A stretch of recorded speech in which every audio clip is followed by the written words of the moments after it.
मेरे पापा से बहुत नफरत करती थी। शायद वो मेरा बचपना ही था, पर आज मुझे उन पर गर्व है और मैं भगवान से यही प्रार्थना करूंगी कि हर जन्म में आप ही मेरे पापा बने।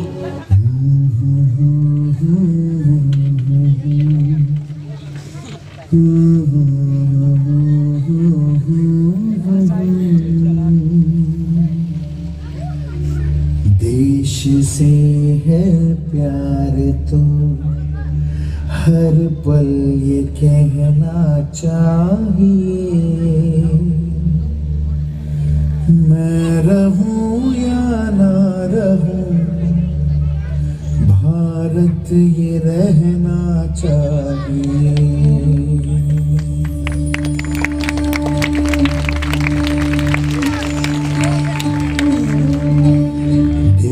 से है प्यार तो हर पल ये कहना चाहिए,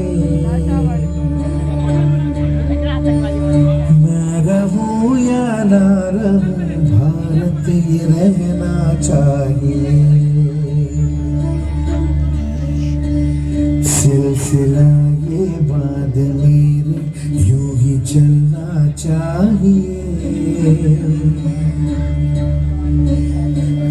रहूं या ना रहूं भारत ये रहना चाहिए।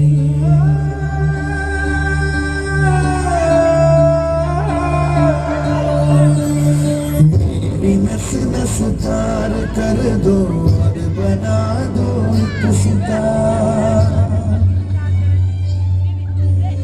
राग भारत मुझ पे छेड़ो झंझनाओ बार बार।